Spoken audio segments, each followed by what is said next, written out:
So calories are part of the food language, just like the grammar of the food language. You cannot expect to lose weight and to keep weight off for good if you don't know what you're eating. Hello and welcome back to my channel. So you want to lose weight and you don't know how? Well, then this video is for you. So today we talk about two things that when I realized them helped me a lot to lose weight, and I think they're also important for you, and I also think those are the two most important first steps. So when you do those two things, you're already on a way of a weight loss journey, and so let's get started. So we're really starting from scratch here, so we're not talking about any diets today. Be a keto diet, a carnivore diet, an intermittent fasting, or the diet that I recommend in my book. That's so stupid.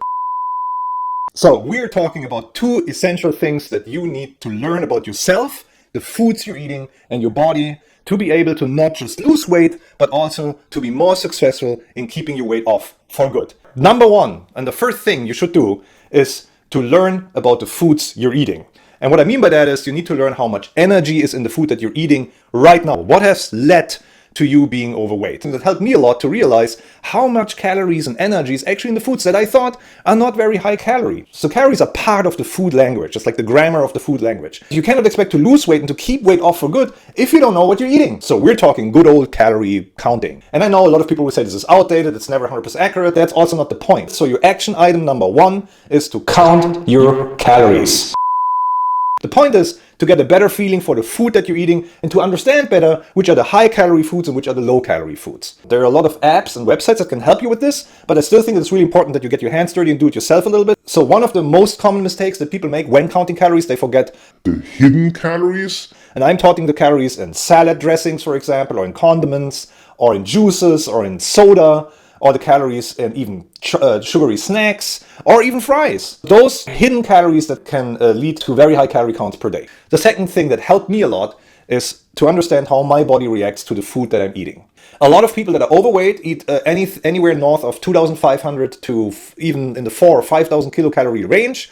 Most people don't need that many calories. Most people are okay between 1,800 and 2,200 or 2,300 kilocalories per day to maintain, depending a lot on your body weight, of course, also on your gender and your age and your activity level.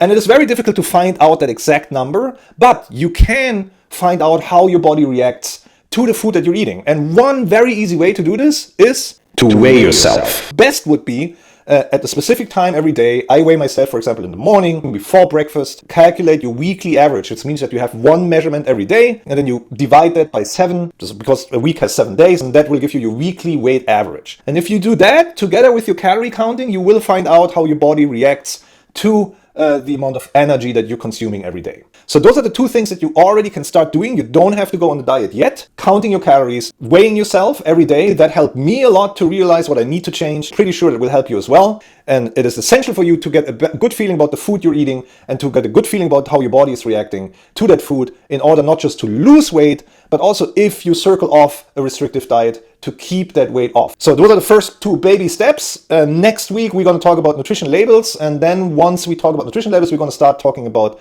diets. I hope this is helpful to you. And if you like this video, please subscribe, hit the like button. Very appreciated. And I see you next week.